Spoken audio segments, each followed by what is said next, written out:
what we see right now with our own clients and just the general attitude towards probiotics, towards supplements, towards prebiotics, the level of knowledge of the average horse owner, the average, I shouldn't say average veterinarian. I don't know many veterinarians that are average. But the level of knowledge that we see and the amount of knowledge that in general is being sought continually is so much higher now than it was 10 years ago and even 20 years ago when we were in veterinary school or just about to be finished with veterinary school. I think in 5 and 10 years, the way that we practice and the way that we think about practice, the way that new graduates come out and think about practice will be so substantially different from where we were 20 years ago and even where we are now. Right. Oh, hands down. We're going to go out of firefighter mode. Yeah. I mean, medicine will, because people want wellness, in which wellness is like you go to the doctor, they make sure that you're doing everything right, and they don't wait for the axle to break and you get sidelined on the side of the highway. You know, that's when people will really get there. Okay, so we do blood work, we do serum amyloid A, we do, now there's a SNAP test or a quick fecal egg count test. I mean, there's so many things that we're starting to be able to do stall side. And the microbiome testing and metagenomics and shotgun sequencing, which is the most advanced type of sequencing of the microbiome, it's not quite there for stall side testing. Now, there's a handheld machine that was sent up with astronauts to test their microbiome. Yeah. We don't quite have that yet, but those are the types of things that we're thinking in 10 years, why not? Right. Why wouldn't it be available? And then I think that's when we have that quick turnaround. We have a massive baseline of data. We know what supplements and what preventative measures contribute to success with certain types of microbiome profiles. And we also know what that data looks like for horses that are predisposed to metabolic syndrome, insulin resistance, those types of things, the clinical disease, and what do we do in advance of that? I think that's where we're going. That's the big idea. We don't know which one of those things we'll have access to first. What are those profiles that are most obviously susceptible to our prevention, and which ones are the most resistant to it? Mm-hmm. This is sort of like as new antibiotics are developed, they have to do those susceptibility and resistance testing to really find out where those antibiotics work and where they don't.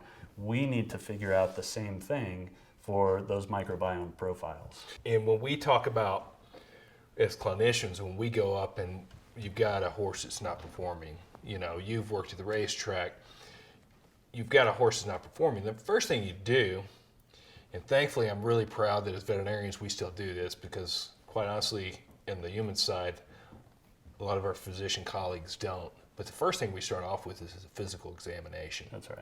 And we do, you know, really good physical examinations. Probably the reason is because our patients can't talk to us. But our physician colleagues will talk, hear a history. You know, they rarely even touch, you know. That's right. And that's a big deal. We use our hands, we use our eyes. That's important. So let's step back and say, when people bring a horse that has a problem, we start with a physical exam. We start with a history. What's going on? What are those risk factors? What are the genetic factors that may be there that we can tell because the mother had a problem, the sibling had a problem, you know, the stallion had a problem.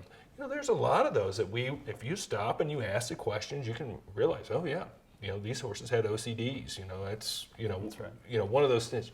So history, physical exam. Then we do blood work, all the stall side tests, may do some advanced imaging. A lot of times we come up with nothing. Nada. And these are problems that plague people. These are issues that... They're expensive problems. They are. And the best specialists in the world look at these horses. How many times, you and I are both specialists.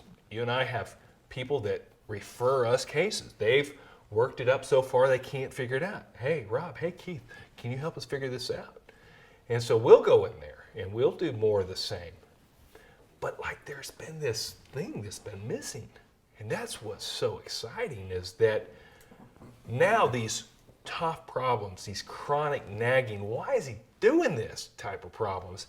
Now we're going to have the ability to do a microbiome study and to see, is the microbiome disrupted?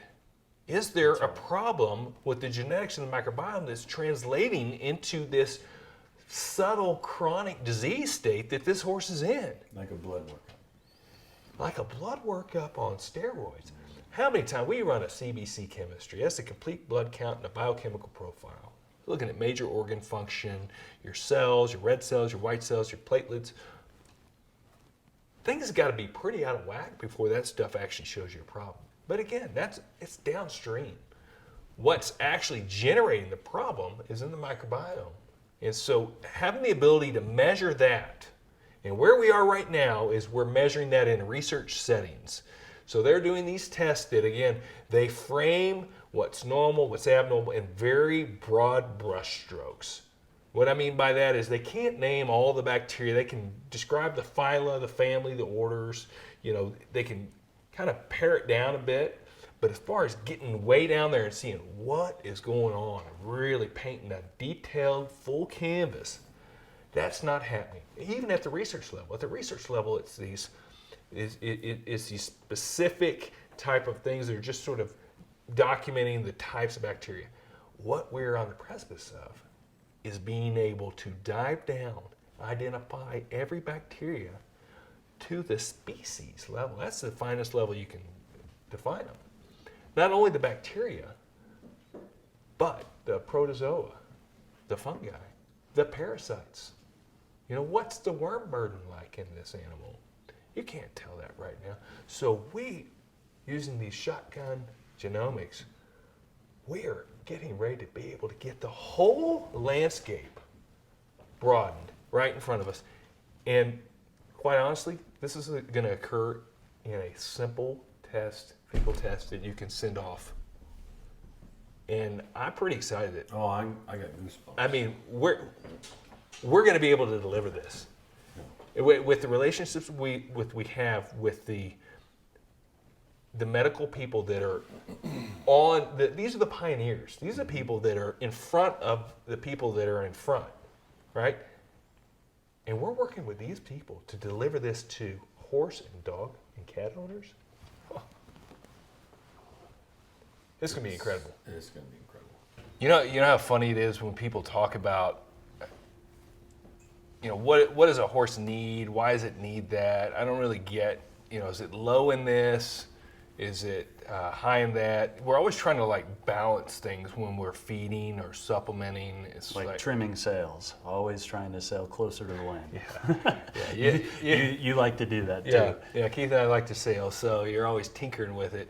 And I think the thing that we're looking at is, okay, the hooves are kind of shelly, so we need to put some hoof dressing on there. We need to add some biotin and methionine, and so it's always like this deal where you're looking at it and you try to make these adjustments.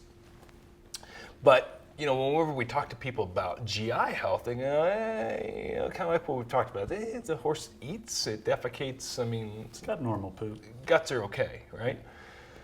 Well, what I think is interesting, because the horse has evolved over lots of time, and it has to have this symbiotic relationship with these bacteria, protozoa, and fungi to help it break down these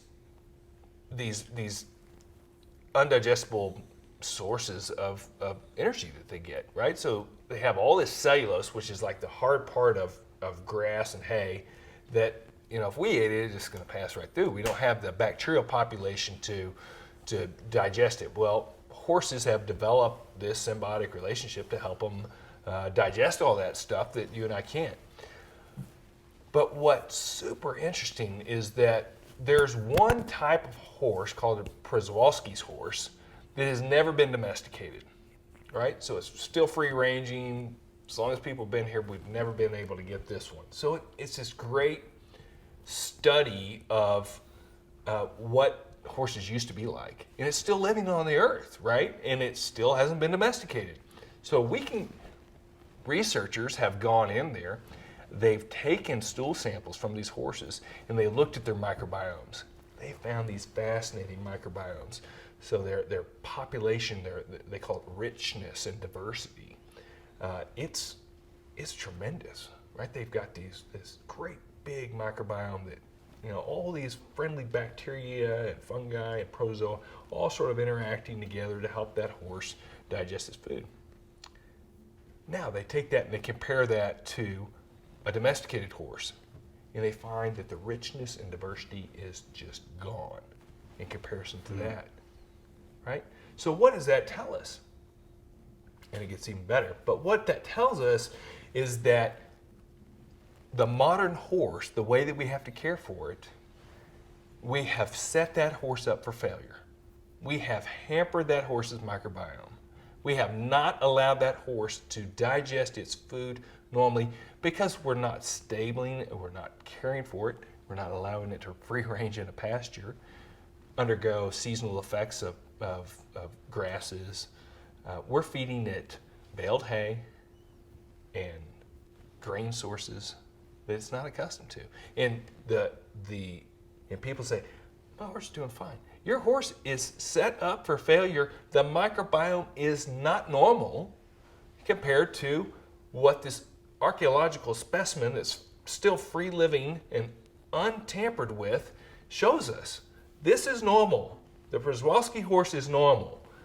This horse is not. So even to make this point more clear, there's a few of these horses that have been captured, not domesticated, that are living in zoos. They've studied those.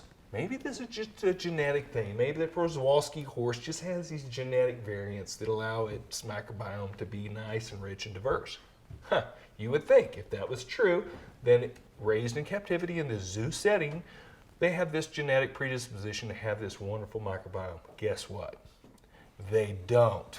When you put those animals, even in a zoo setting, I'm not talking about a horse living in New York City at Belmont Racetrack or in Houston, Texas at the Katy Showgrounds or, in Chicago or any other urban setting. I'm talking about a horse in a free-ranging zoo setting, still not even halter broke.